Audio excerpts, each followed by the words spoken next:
Good morning, and a very good morning it is too. Welcome to this first live stream guided meditation and Q&A session. As this is the very first one, I need to use this as an opportunity to test the equipment that I have here. So if you are watching either live now or on catch up, if you can let me know if the audio quality is okay. And if you can let me know if the video quality is okay. It seems everything that I've got here, it would appear that we have some sort of testing.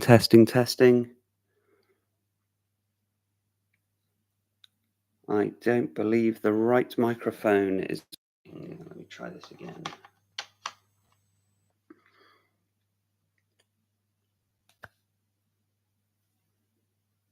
Yeah, you can hear me okay? Wow, good morning. Good morning. So great to have you all here.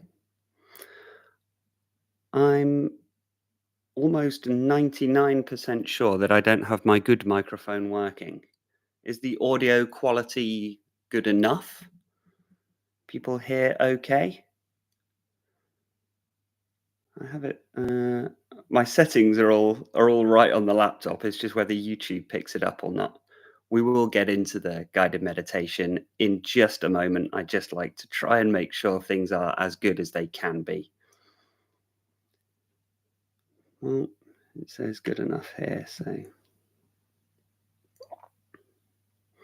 coming through great. Okay, excellent. Well, without further ado then.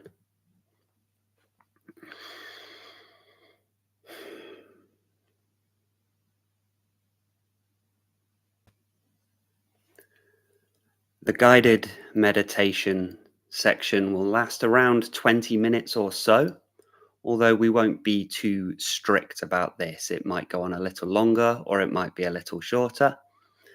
And then the Q&A section we can have afterwards.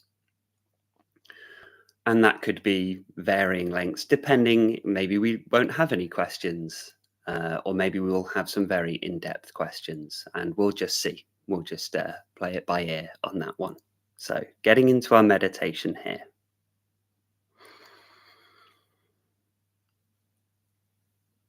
Beginning simply with a sense of being.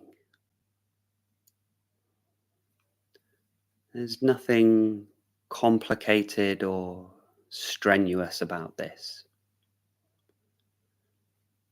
Just a sense of bringing your attention into the here and now.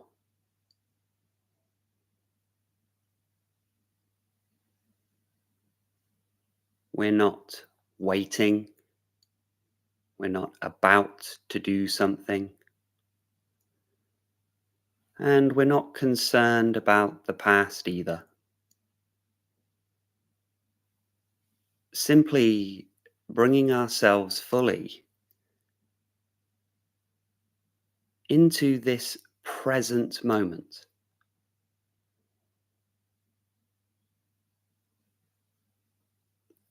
A sense of noticing what is already here.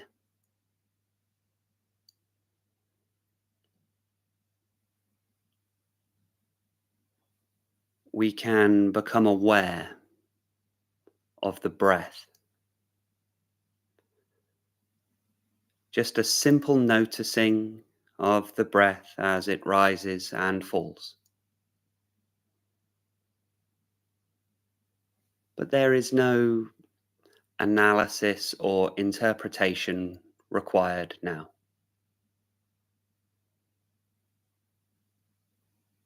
Just a simple noticing of what is.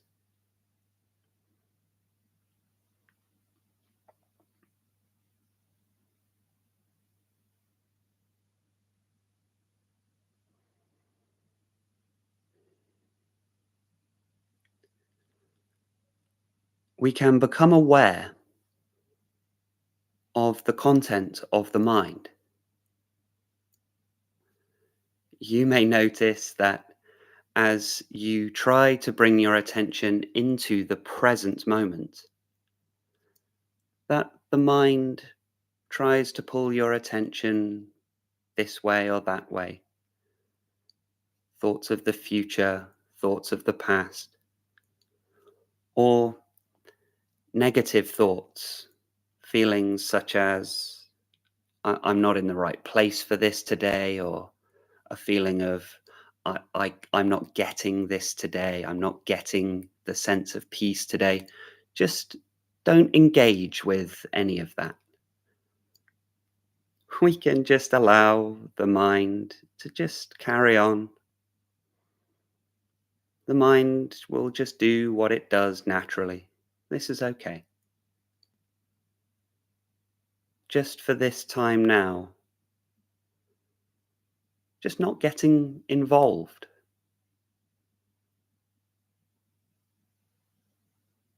The mind, your thoughts and feelings, has already had enough of your attention, and there will be plenty of time later to get involved if you wish. But this is your time now. You have taken this time, this opportunity, to simply bring yourself fully into the here and now. And you come to realize it doesn't actually matter what the mind is doing, because this too is just observed.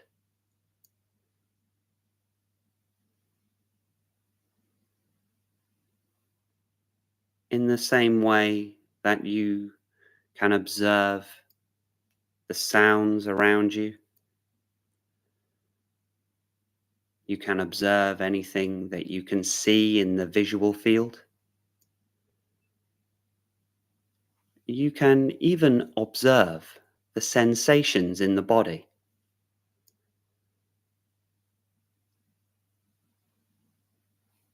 In the same way that you can observe all of these senses, you can also observe the content of the mind. And none of this is actually important at this time. A sense of taking a break from all of that. Not interested in thoughts and feelings.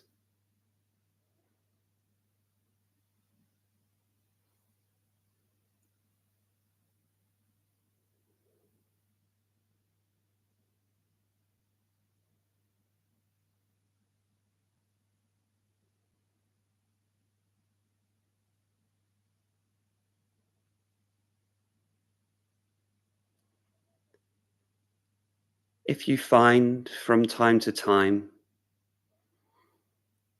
that your attention has become pulled away into a specific train of thought, or become lost in those old negative patterns of thinking, this is okay. We are breaking the habit of a lifetime now, so it's going to happen. But when you find that this has happened, there's no need for any frustration or stress. Noticing that your attention has been pulled away from the now is quite powerful. When you notice that it's happened, just return the attention gently back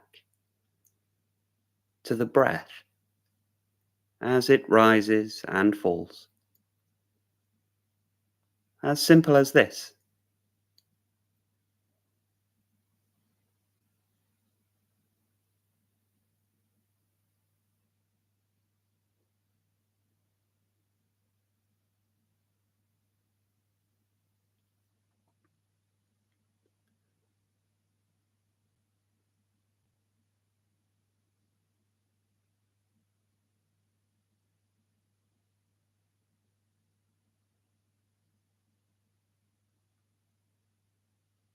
Really do this now. This is your time and your space to do this.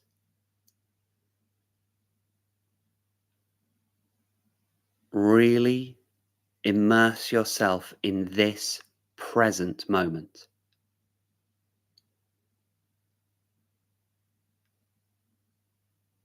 The raw, intense life energy of right now.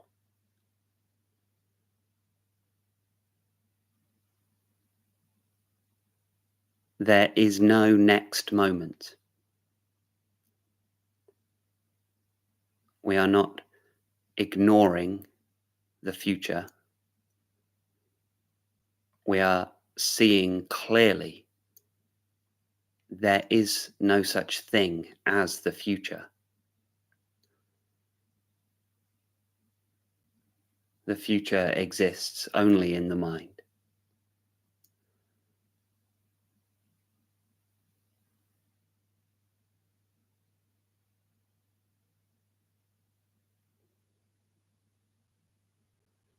Recognizing there is no such thing as the past. The past can only exist in your mind as memory, and all memories arise within the present moment.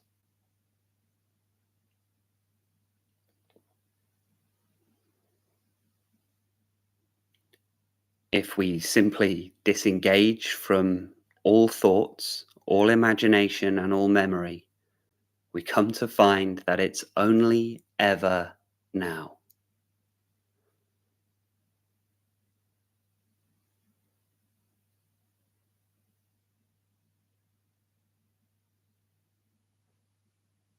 And ask yourself, what is the problem now? Without going to mind, without going to interpretation or analysis, in this moment, the reality of now, all is well.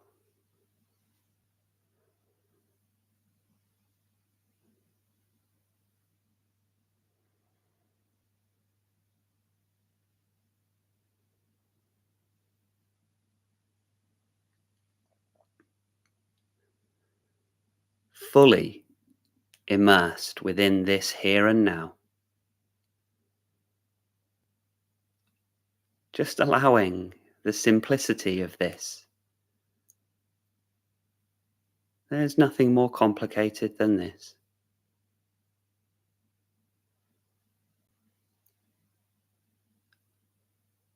And a sense of just beginning to let go.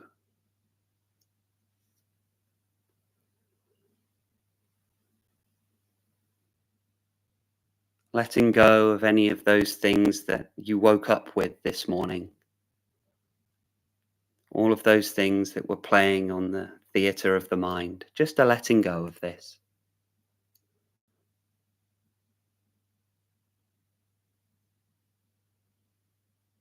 And to fully immerse within this present moment.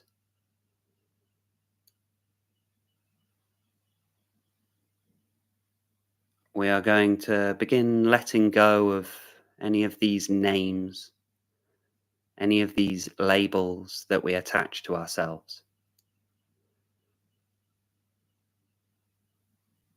any ideas, any opinions, any judgments. Just a letting go of this.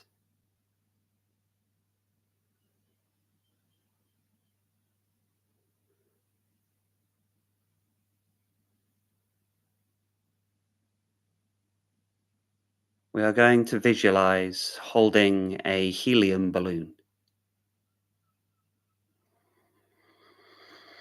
And this helium balloon has a strong upwards pull. So hold on tight. And to this balloon, we're going to attach your name, your first name, your last name, any nicknames you may have, or any titles attached firmly to the balloon now. Attaching any numbers, your age, your height, weight, salary.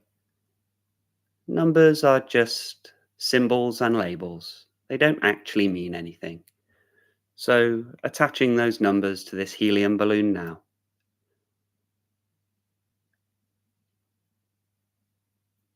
All of this imaginary past and future. We know now that these things only exist in your mind. So, attach all to the balloon. The entire past and the entire future all can be safely attached to this balloon.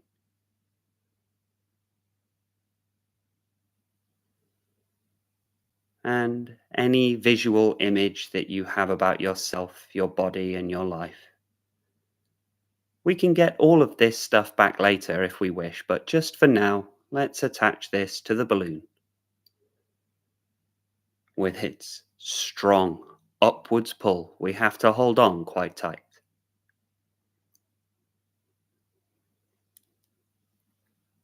So that's all names, nicknames, labels, titles, all numbers, age, height, weight, just symbols. The whole past and the whole future.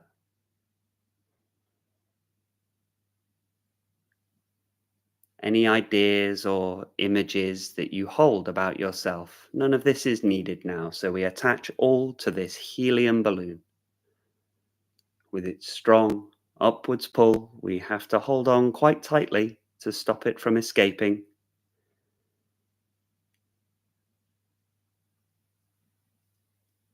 Now, let go.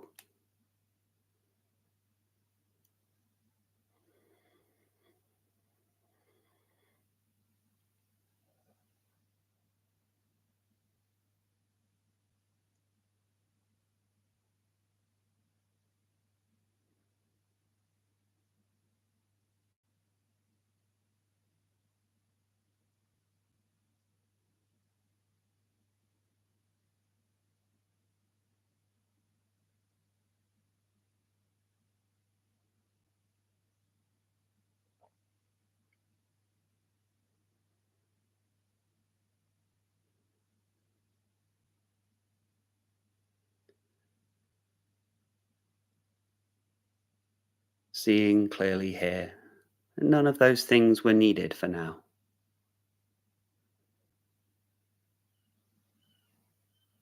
The heart continues to beat.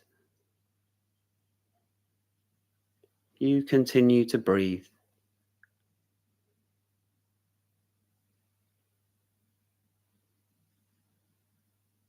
Abiding here within this pure, clear, open, empty space.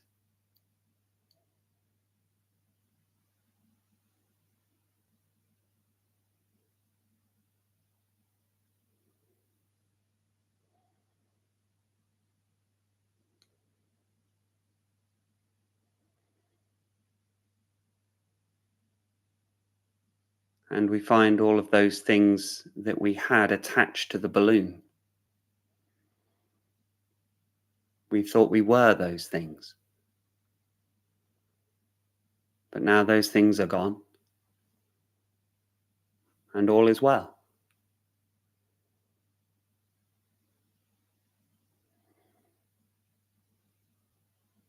This clear, open space of awareness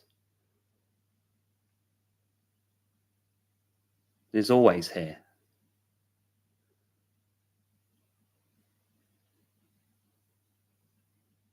Does not need any names or labels.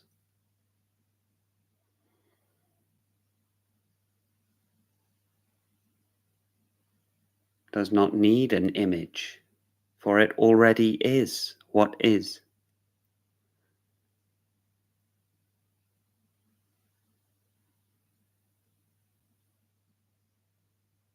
present moment does not need any imagination, does not need any opinions, does not need any judgments.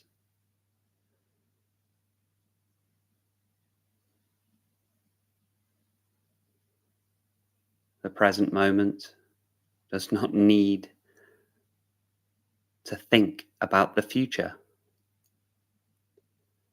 nor to remember the past. It just is.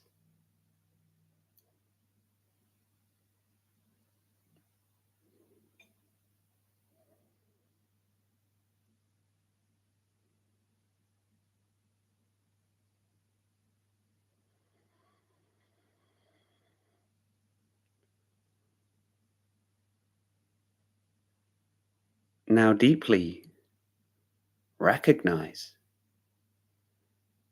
that you are this present moment.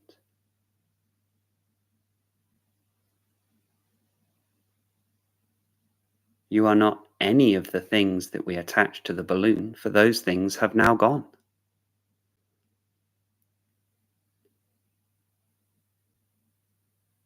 They may be useful words and numbers, images, but that's all they are.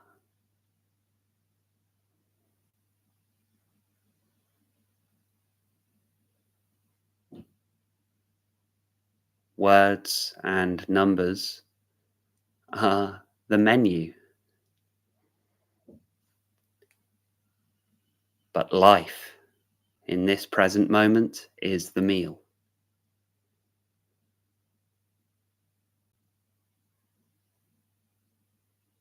So really do this now. Just this.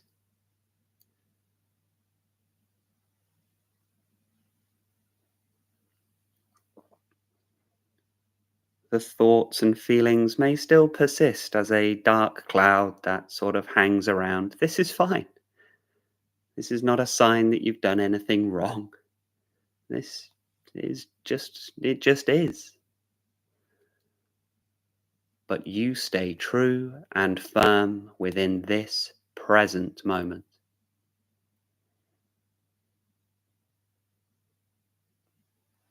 Nothing to be done.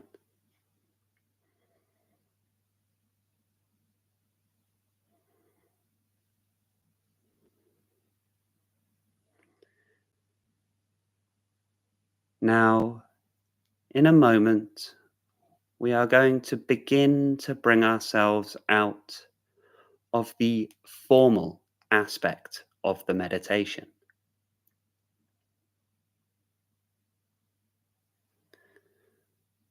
But notice that the mind is waiting just outside the door.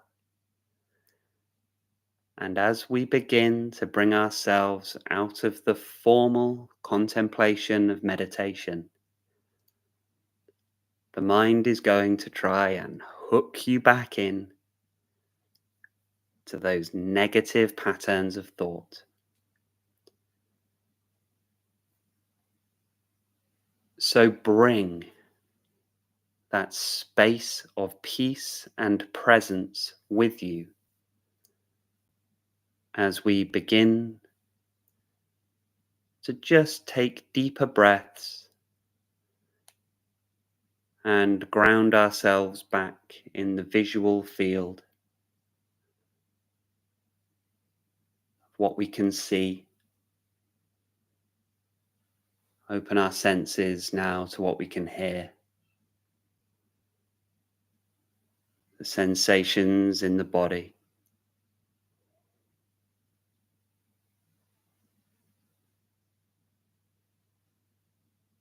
But notice as we do this, there is a tendency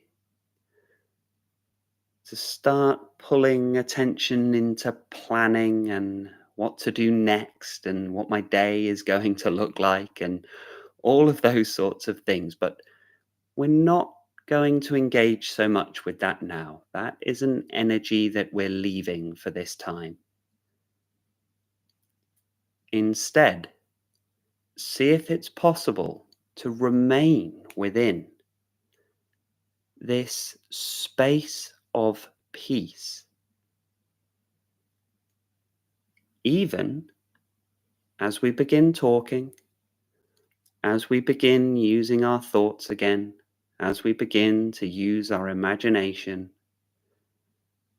as we begin even to start thinking. Understand deeply that the space of presence is always there.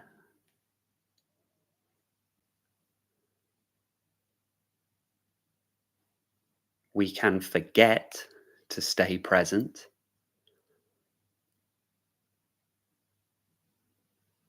but even when engaged in thoughts of future and thoughts of past, the reality is always now.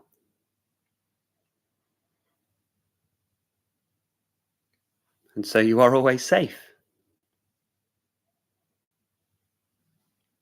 And you always have the option to return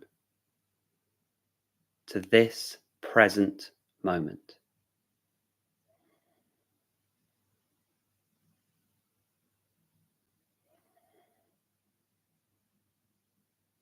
We're going to bring ourselves out of the formal aspect of the meditation, but staying within that space of peace, that space of presence. And I will open out to any questions, any queries, any insights, even if you'd just like to share any experiences that happened during that meditation, anything that you found you struggled with, or anything that you found actually you're surprised that seemed particularly easy.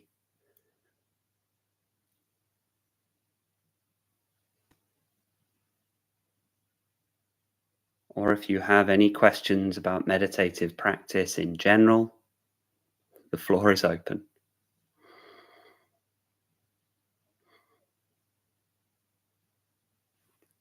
And if nothing at all, we can simply sit in presence. That is where the joy of life is. What could be better? Just this. Within this space of peace,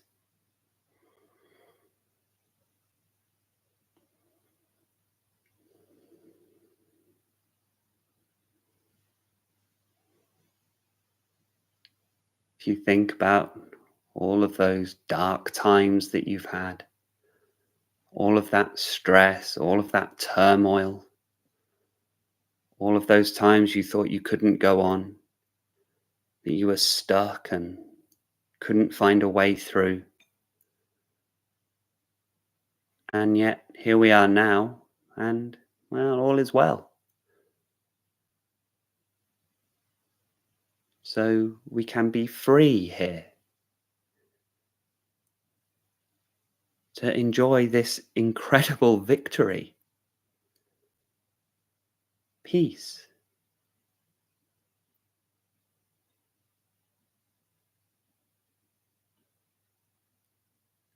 There are so many powerful forces that try to interrupt and disturb your peace, external and internal. But simply sat here in presence, at peace within the now, all of those forces are fully neutralized.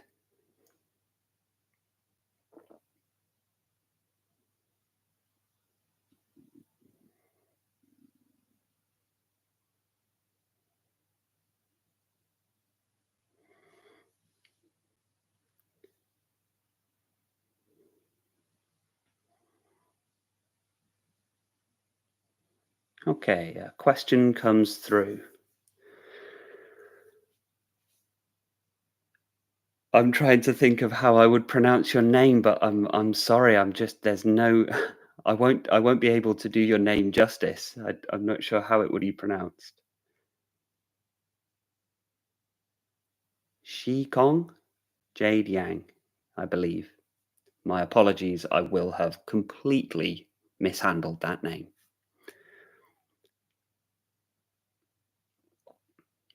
Good morning, Corin. Thank you so much for this meeting. You're very welcome.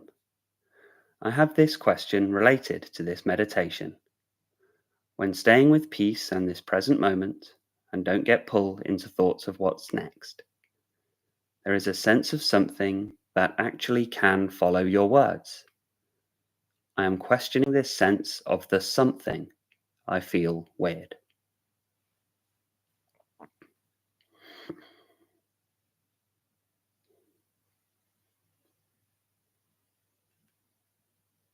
Yes.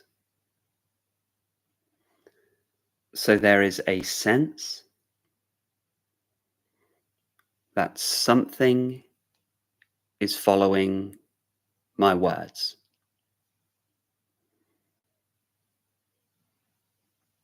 But you are questioning what that something is.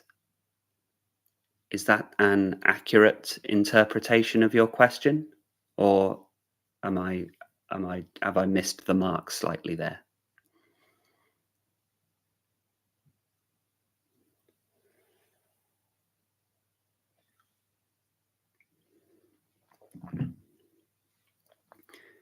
In general, understanding that in meditation, everything is there to help you deepen into presence.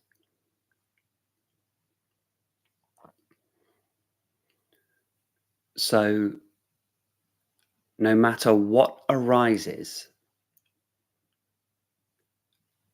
you become deeply aware that you always have the option to remain deeply in that state of being.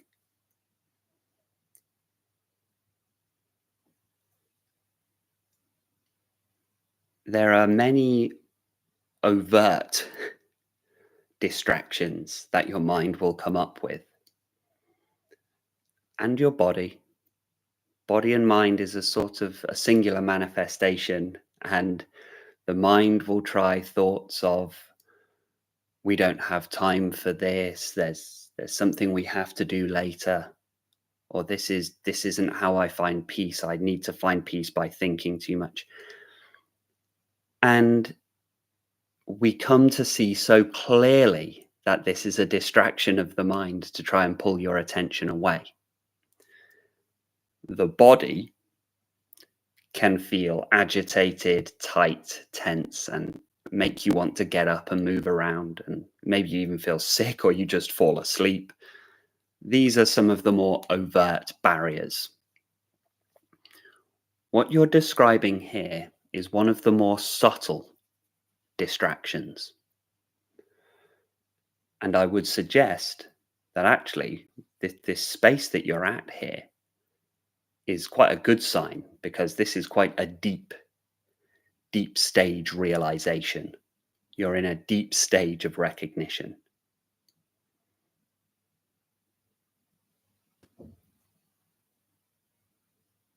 What is it that follows the instruction?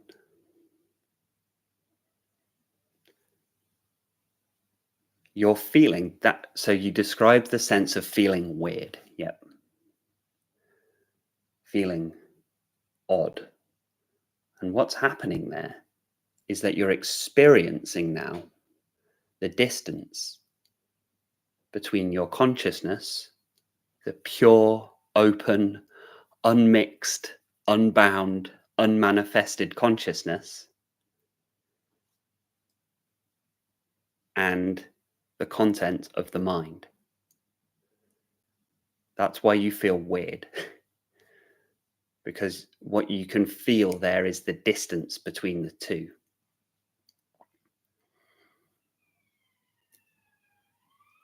It is the mind that interprets the words. And in deep stage meditation, you are observing the mind following the words this way and that way.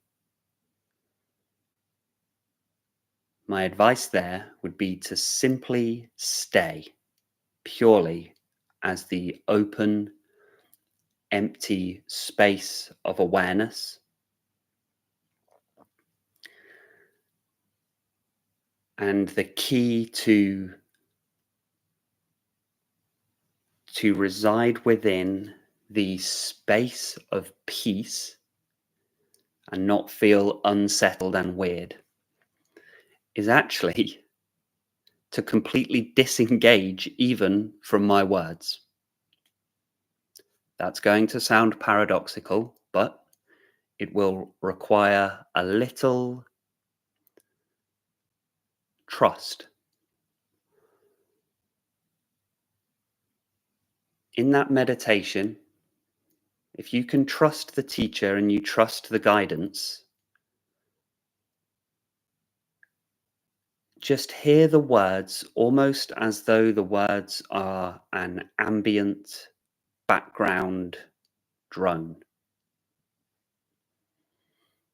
Just audio that waves up and down.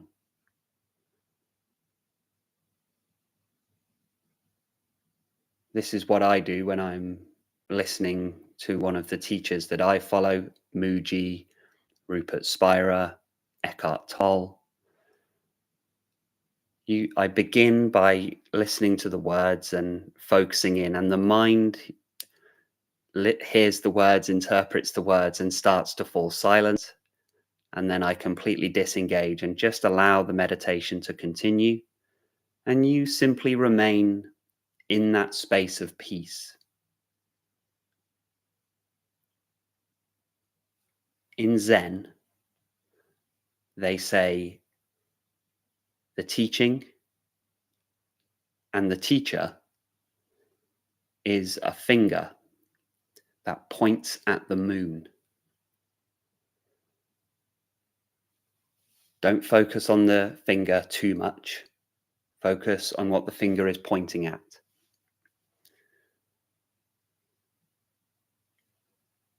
You may feel a little unsettled because this is a way of perceiving the world that you might not be used to.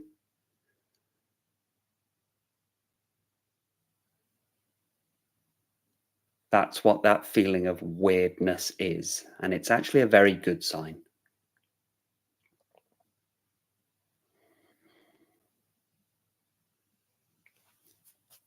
Observe the feeling of weirdness as well. Just observe it. That's okay. There are worse feelings than feeling weird. There are worse feelings than feeling unsettled. Just observe that too, and keep falling back into presence, into presence, into presence. But to answer the question specifically, what is it that is following the words? Yes, it's the mind. So that too can be observed from a detached space of pure, unmixed awareness. Please let me know if that has answered the question fully, if there's anything I missed there, or you'd like further clarification. If you'd like to go into any more detail, please feel free to pop it into the chat. Another question comes through. I have a question. When I first go into a meditation, I feel calm and can feel grounded. But the longer I stay in this, I can start to feel floating, and my brain starts to even drift further away. I then panic and my body jolts back, like I need to stay in control. Is this normal? How do I trust to fully surrender and trust myself? A great question.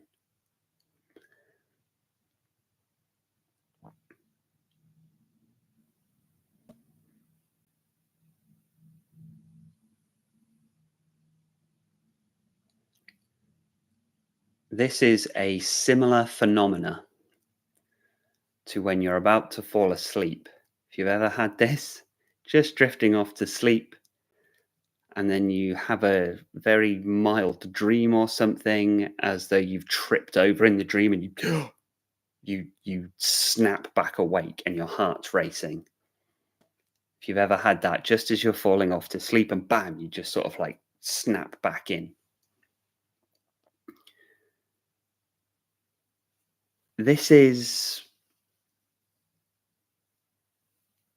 absolutely normal, particularly if you haven't done as much meditation. It's actually purely there's different ways of looking at this, but this is on a very pure, on a very relative level, on a very physical level. It's purely your body's natural fight or flight response. As what can happen is that your body has misinterpreted the piece. Firstly, it's a very good sign. If you're experiencing this, it's a very, very good sign, because you feel that expansion, that that opening, and to even feel the beginning stages of that is a superb sign. It's a sign that you are getting it, whatever it is, but it's happening. You're getting the expansion. Now, your body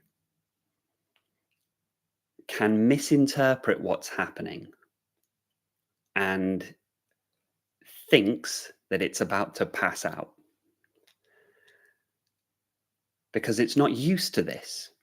It's not used to feeling at peace, still and calm in the waking state. We're just not used to it. Most people don't realize they're walking around in a hyper stressed, hyper tense, anxious, agitated state all the time. All the time. And because it's normal, everyone feels like that all the time, we don't notice it anymore.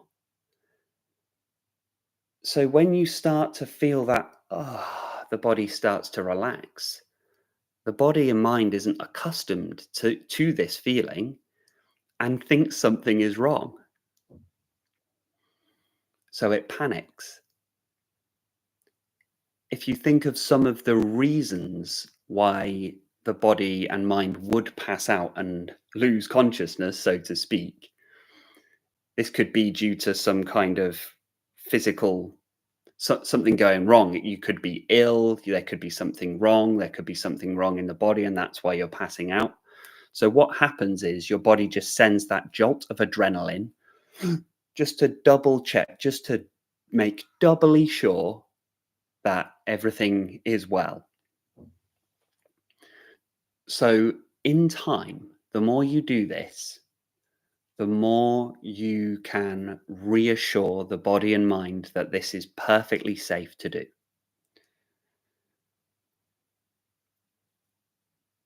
In fact, this is the most safe thing to do.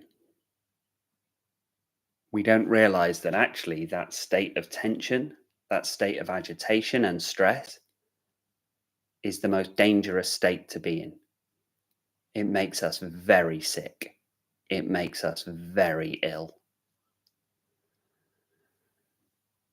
It causes us to make bad decisions. It causes all of the problems in our life, all of our relationship problems, everything. It's this tension, this constant tightness. And so the releasing and relaxing of that tension and tightness is actually the safest thing that we can do. But as you'll come to notice, your body and mind has a sort of mind of its own. It's just going to do what it does. So it's a natural response because the body just isn't used to it. So that's on the physical and relative level why we get that jolt back, being snapped back in. it can also be the very tricky, the ego, essentially, the ego identity. So ego is a word that we use in spiritual terminology that doesn't mean the same thing as it does in sort of the usual use of the term. Ego doesn't mean thinking I'm the big I am. In spiritual terminology, the ego means identification with this single body mind. The story, you could think of it like that, the narrative. And when we find pure, total peace and presence,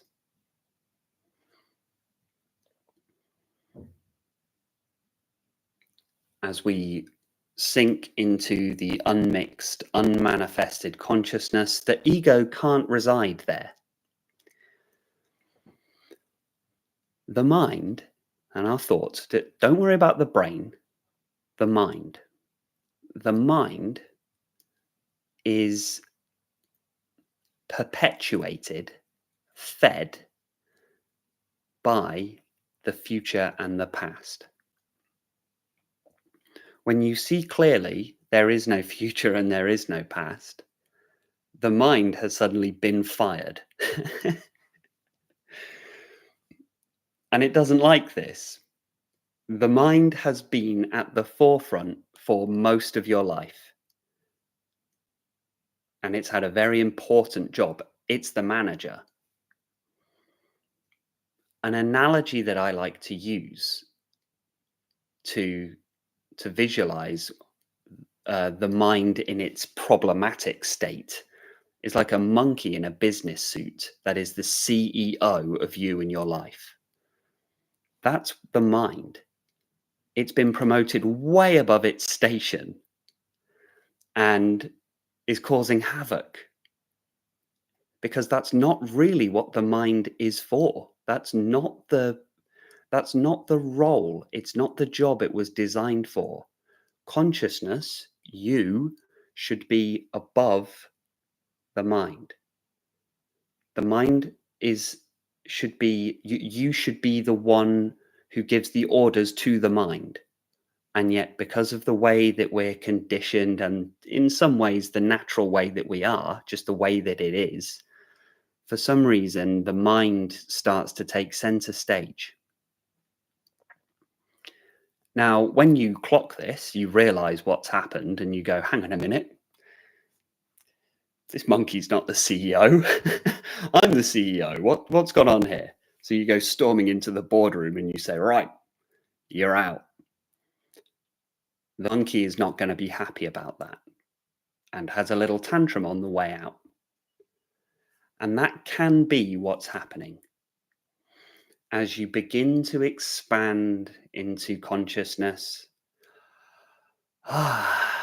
you just begin to relax and find peace. Because there's no more future and there's no more past, there's no need for the monkey CEO anymore. There's no need for this mind. And this jolting back in, wait, one last thing. That's the jolt. That's the... So there's a few different reasons that can happen. The solution is always really the same. It's just observe that has happened. And don't worry about it too much. Don't panic about if that happened. It's actually a good sign. A lot of the problems that occur in meditation are actually a sign the meditation is working. If it wasn't working, nothing would happen. You'd just be sat there, just like, okay, well, it's all right. But the fact we encounter these difficulties, each difficulty gives us a powerful insight into the way the mind operates. And you just quietly understand that this is something that your mind does. Just quietly, everyone has different ones as well. So you might just find that this is something that just your particular body mind, your particular story, that's just one of the ways that it manifests in order to prevent you from finding peace. So now you know it's coming, and just know that that can happen. You just calmly and confidently continue with your practice, and all is well. Even the jolt of, oh, you just go, okay, there was that again. That's fine. That's fine. You could even thank the body, say, thanks for keeping me awake. Thanks for keeping me alive. Other people have the opposite problem, interestingly, incidentally. I've never had this, but a lot of people report they find it difficult to meditate because the second they do, they fall asleep. They actually just donk. They just completely fall asleep. And they say, I just cannot quite get to meditate because they always fall asleep. And I personally, I think that's a lovely problem to have, because now you've got that off switch that a lot of us want, so that you can get off to sleep. But that I use that as an example just to show that there are so many different tricks, tactics of the mind that try to prevent the awareness of peace. You might think, well, what's wrong with falling asleep? Because isn't that a relaxed state? It's a relaxed state for the body and mind, but that's not what we're trying to achieve in meditation. We're trying to achieve conscious awareness of awareness itself, unmixed, not tied up with anything. So we're not trying to relax, really. Relaxation is a byproduct of the meditation, but not the aim.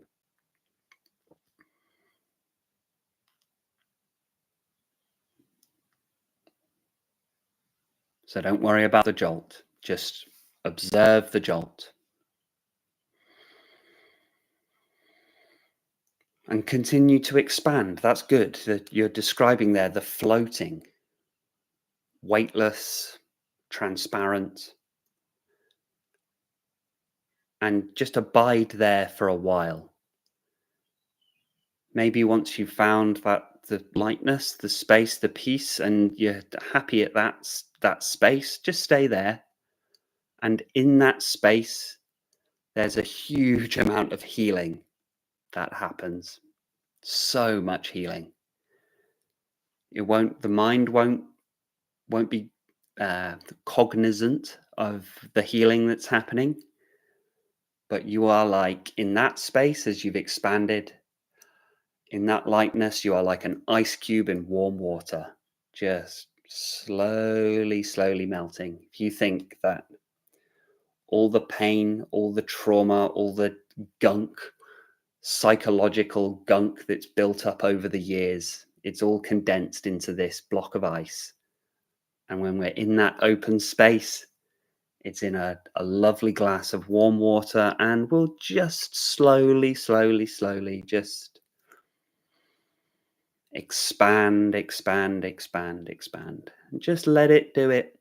And every now and then you just get that, oh, it's cold. And then, oh no, okay, it's okay. Just let it melt, let it melt, let it melt. And that's it. That's it. Stay as space. That's it.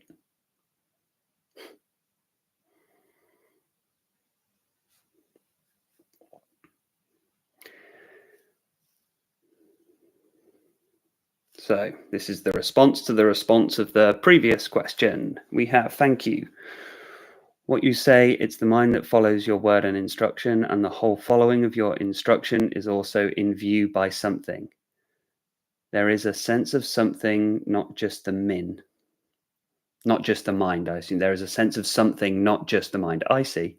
I suspect the sense of something is also just a thought to keep me alive. So listening to you, the message is understood that the mind hooks attention away from the happening at this point, yet all this understanding is not by the mind. Yes, yes. So, although interestingly there, I think it might also be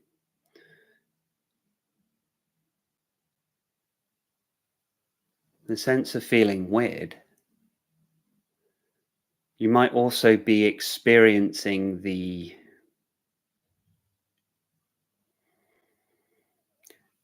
in the first times that we actually experience awareness can feel weird.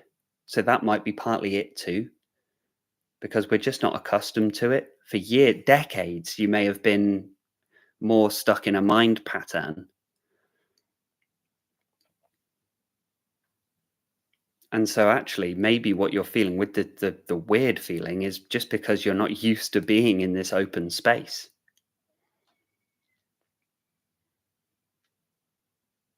But yes, the mind, you when you're aware of the mind, it's like I've had very odd experiences in meditation. One of the weirdest ones I ever had was I was I was actually at work and it was really quiet. I was a gym instructor and I was actually sat at work and there was nobody in the gym. That sometimes that happens in the middle of the day. You're just there to answer people's questions and make sure the place is running smoothly and everything and deal with whatever comes up. But there was nobody in the gym and nothing was happening. And so I sat there and I'd been doing some meditation, reading about Eckhart Tolle and everything. And I was like, oh, okay, well, this might be a nice time now to just go into presence. So I sat there and I closed my eyes and I started breathing. And somebody came into the gym. And so I realized, oh, I'd better stop meditating now. And I got up from the chair and left the desk to go and greet the person that had walked in. But I was still in the chair. So I watched myself get up from the chair and walk across the gym. And I remember watching myself walk across the gym and I thought, that's strange. Because I thought, isn't that me? And I thought, well, I guess not, because I'm watching that person walk across the gym. And I s- then I panicked. What the previous questioner was talking about there, that jolt, and I snapped open my eyes and like realized that it was me that was walking across the gym. And I went, yeah, oh, that's odd. That's really odd. What a strange thing that just happened. And so there are weird, you sometimes get these weird things that happened. And what happened there, I don't really know or care to answer that. I just took it as a sign that something was working and that's fine. But yes, sometimes just odd. You just get odd things that happen in meditation. A sense of feeling weird, it would only really be a if it was so unsettling and so unpleasant that you got to the point where you were it was so unpleasant that you're only continuing the meditation through a sense of like disciplined stoicism and you're just sort of enduring a confusing and painful situation.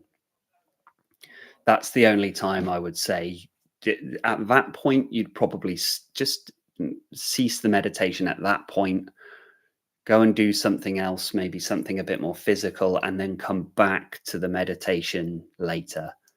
So if the weirdness feeling was particularly unpleasant, then there's no sense in enduring it, because that could be the ego just trying to reaffirm itself.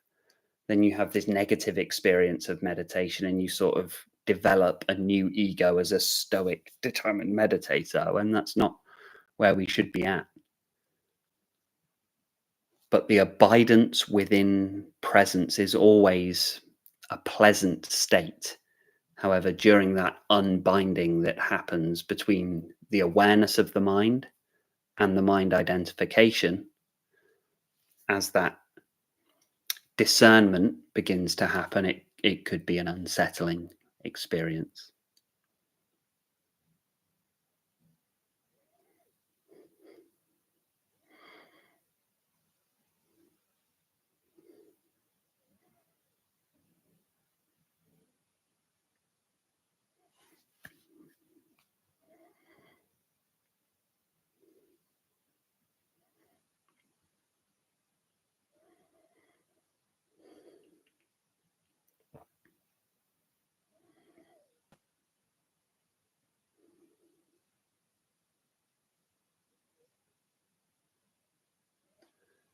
Always just bring yourself back to presence. You don't actually have to figure anything out. There's nothing to figure out. Everything's just doing it. Everything's already happening. And understanding as well that if you find that space of peace and that space of presence, the space of unmixed awareness, that's the same awareness that the Buddha found. That's the same peace that Ramana Maharshi found. That's the same peace that Eckhart Tolle found. Once you're in that space of peace and presence, that is it. That's it. There's no sort of next stage to that. The only difference, I would say, between somebody who's been doing it for a while and somebody who hasn't been doing it for a while is just there's more frequent and more intense mind and body activity that pulls you away from that peace.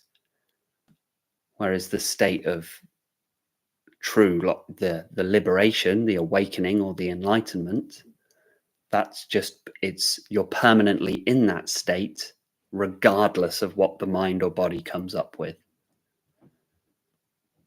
But understand, you would never have to see yourself as there's no like beginner or intermediate or advanced presence. There's just one presence. It's always now. And so you can, at any moment in your life, you can plug yourself directly into the ultimate peace. At any moment, plug yourself into the mains and just peace, stillness, awareness.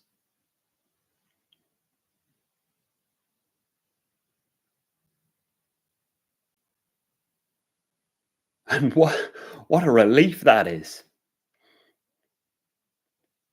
No more stories.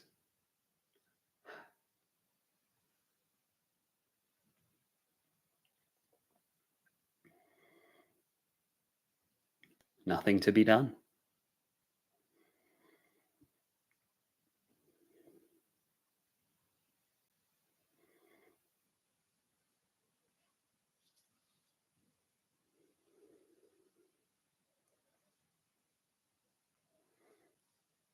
Another question coming through from Sarah. I was going to ask if you've ever found yourself walking in a meditative state.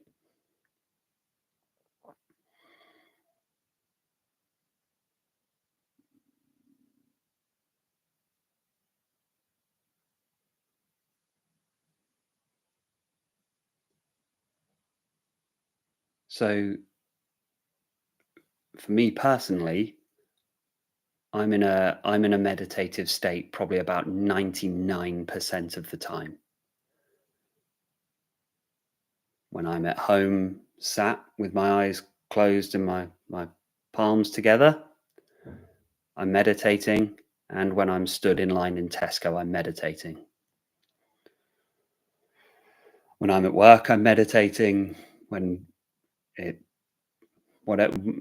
Every activity has become meditation. As one famous Zen master said, meditation is not what we do, meditation is what we are.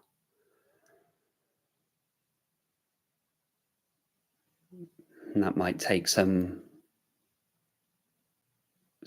understanding.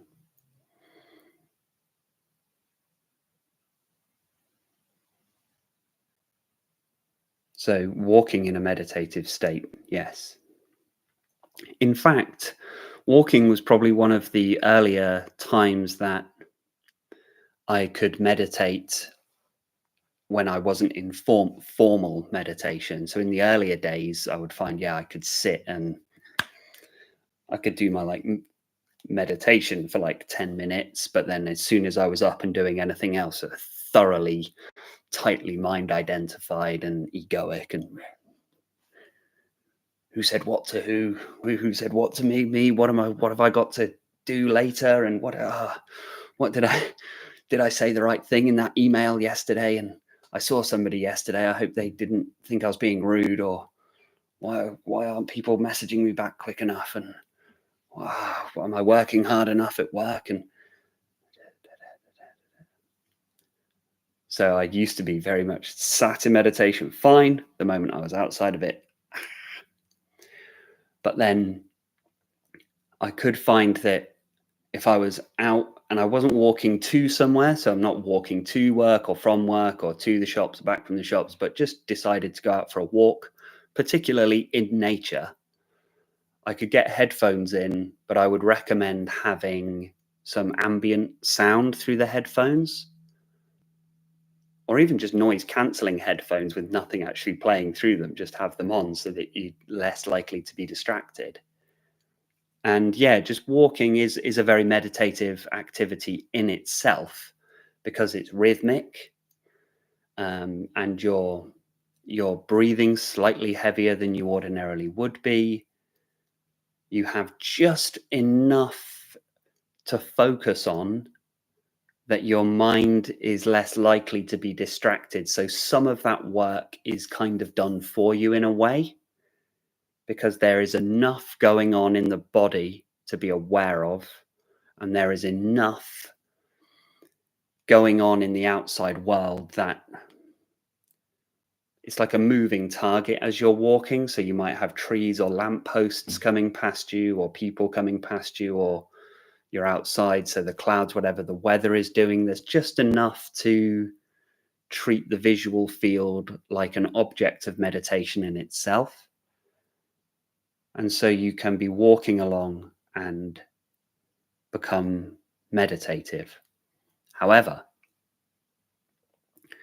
very common trap.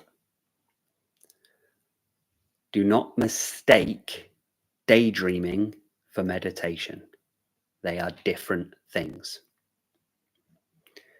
And don't mistake relaxation for meditation.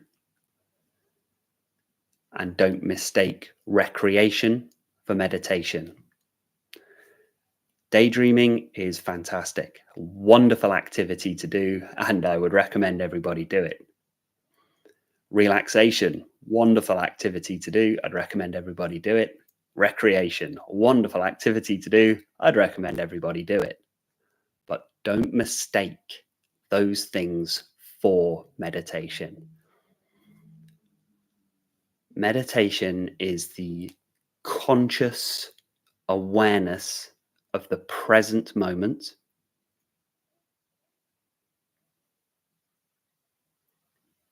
without any identification with the individual separate body-mind.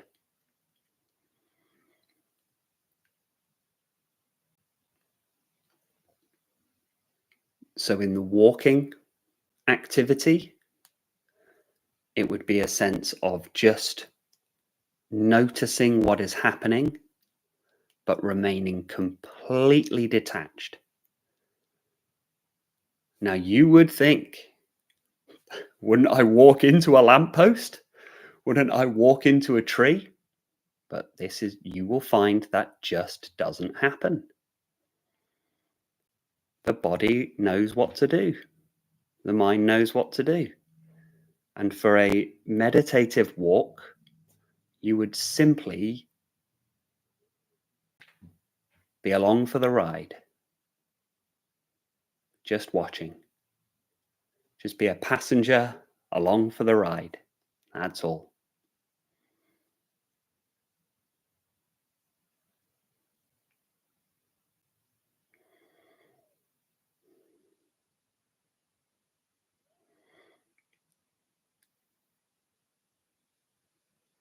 Yes.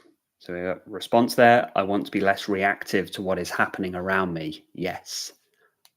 Absolutely spot on. less reactive. So walking, actually being, it's sometimes it's a lot easier when we're inside in our bedroom, because it's already like a safe environment, or feels like a safe environment, and we can control it a lot more. So we might be able to turn our phone off and everything. But eventually we have to go out into the field, go out into real life, which is actually not real life, but we have to go out into the apparent real life. And it can be, it's like training, like you lift heavier weights in the gym to get stronger. Taking your meditative practice outside will deepen your ability to stay present, even when we have lots of things going on, lots of things that might need our attention. And you're right, it would be less reactive. But don't beat yourself up if you find yourself reacting to things. It's all you will come to realize that there is a difference between a sort of natural reaction that comes from being present and aware and awake, and an egoic reaction. There are different things that happen there. Because let's say you're walking along, blissful meditative state, I'm really getting somewhere. And all of a sudden, just charging out of the forest, a dog that's not on a lead comes running up and starts barking at you, and is really fierce and barks at you, and your heart starts racing, and you have adrenaline, and and you panic. That's not an egoic reaction. That's a very natural reaction. And in fact, if you didn't react in that situation, something's slightly off, because there are some situations there has to be some sort of reaction. And so you recognize, but that wasn't an egoic reaction. But something else might happen. Let's say you're walking along and you're in sort of like a meditative, I'm just sort of meditative. And as you're going, then passing you on the path is a group of teenagers, and one of them has like one of those Bluetooth speakers, and it's like pumping out some music, and you feel like it's distracting you. And they get closer and closer, and they're pushing each other. You know how teenagers are. They sort of start shoving each other and stuff, and they're a bit loud, and you sort of you keep your distance and walk past them, and they sort of walk past you, but you feel this intense, like just something rises up in you, this really tight stress, this really a fear, like an unreasonable fear rises up in you, and that fear very quickly transmutes into anger. And all of a sudden you think, I'm going to say something, or just you find that there's a reaction there that isn't proportionate to the distraction that you had. And you might then, after that sort of situation has passed, you might go, hang on a minute. What was that reaction? Was that internal reaction? Was that coming from peace and presence, or was that internal reaction coming from, was something triggered there? You can probably tell that's one of my ones, because I used to work with behavioral disorder teenagers who could be violent at times. And so I have a natural overreaction to teenagers of a certain age. If they seem to be misbehaving, I get very, very nervous. So that's just one example. So for the reactivity thing, yes, the more then I practice meditation, the more I realized, oh, hang on. So now I could be walking along and there's teenagers and they're messing about and stuff, and it's just another, that group of teenagers with their Bluetooth speaker is as natural a noise as birdsong.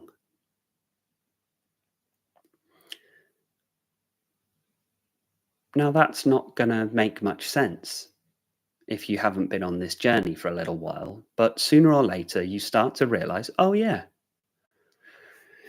it's all one. Even though they're playing drill music out of their Bluetooth speaker and they're yelling, they are as natural a product of the universe as the birds, as the trees, as the clouds, as me, as anything.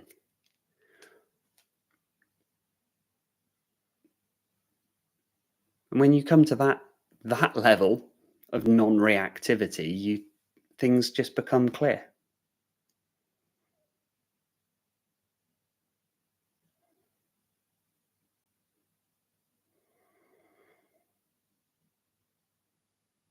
So yes, you learn the difference between ego and normal response. Yes, you do. Just practice and learning. Trust your natural intuition. Just trust. I can already tell from the way that you're speaking about these things that your intuition is good. Just trust that intuition, and you get it. You get it. You know what needs to be done. You need to know. You know where this is going. So just keep walking the path. You got it.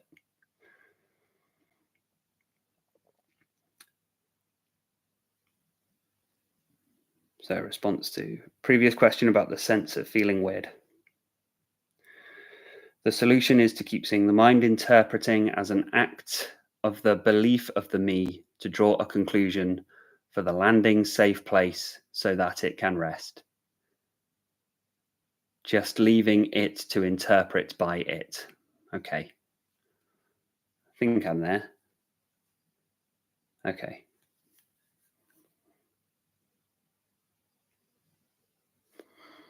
Just stay at rest as the awareness. No matter what arises, all is seen by conscious awareness.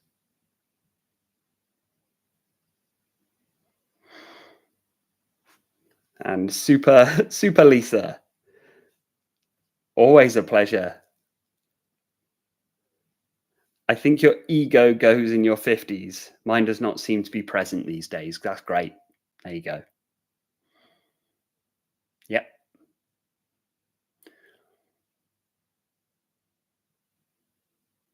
It's a natural maturing.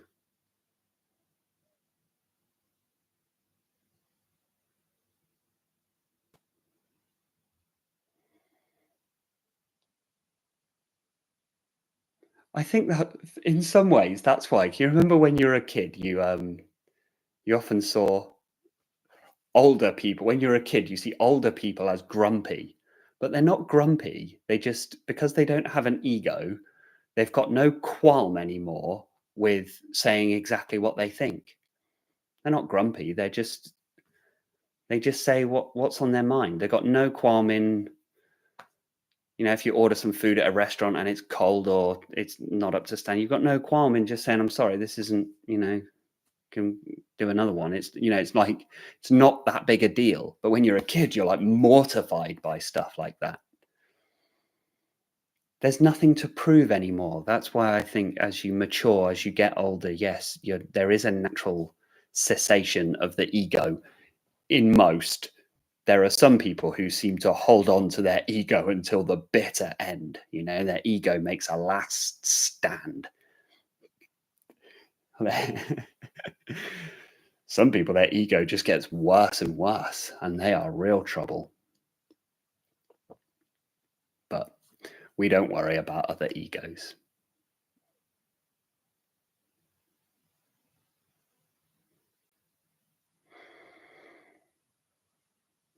Are you going to walk us through your book? That'd be great. 1 week. The Empty World book.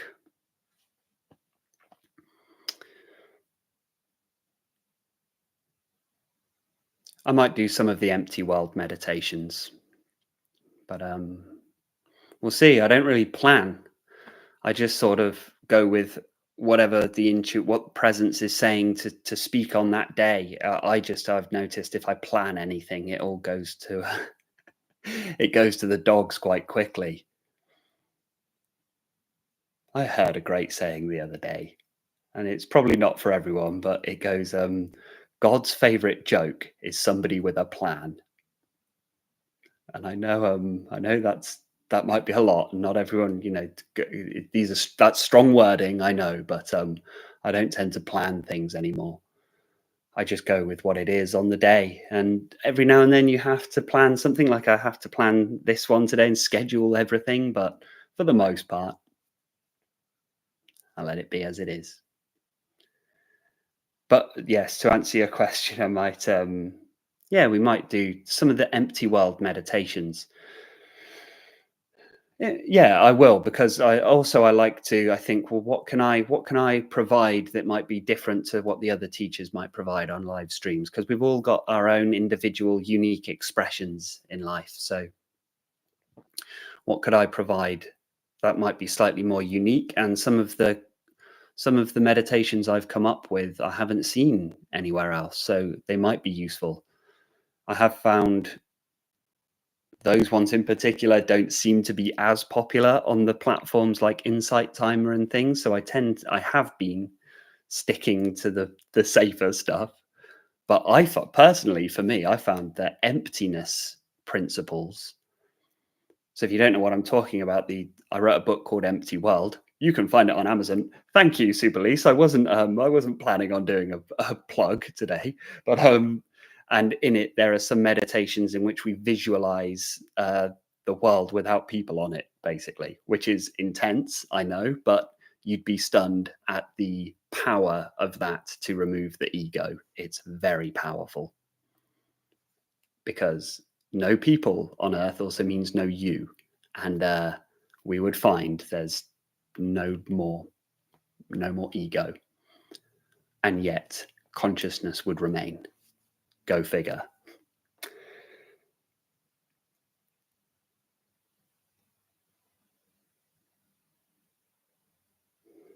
Peace. That's good. Yes. God's favorite joke is somebody with a plan. And one more. I'm conscious we're at the 1 hour sort of 22 mark, so we'll start bringing this to a close now. And thank you everyone so much for joining me today. Thanks for the engagement. Thanks for joining. If you are either watching this now or watching this on catch up, don't forget to whack the old like button on the way out, and don't forget to subscribe if you're not subscribed already. And the other one I heard the other day was when God wants to punish you, he answers your prayers. And that was a pretty intense one as well, but that's in the same vein of be careful what you wish for. And I can see the validity in that, the truth in that. But ultimately all is well. There's no there's nowhere to go. There's nothing to be done. There's no one you have to be. You're already fulfilled. You're already fine. You're already enlightened. You're already awakened. You just don't know it yet. It's as simple as that. In the same way that a fish has no idea what water is. You're already abiding in consciousness. You're just not aware of it because it's there all the time. And that will probably be all today.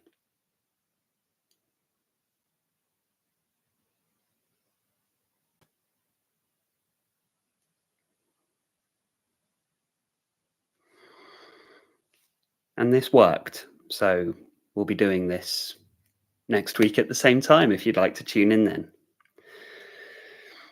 Thank you so, so much for tuning in and for listening.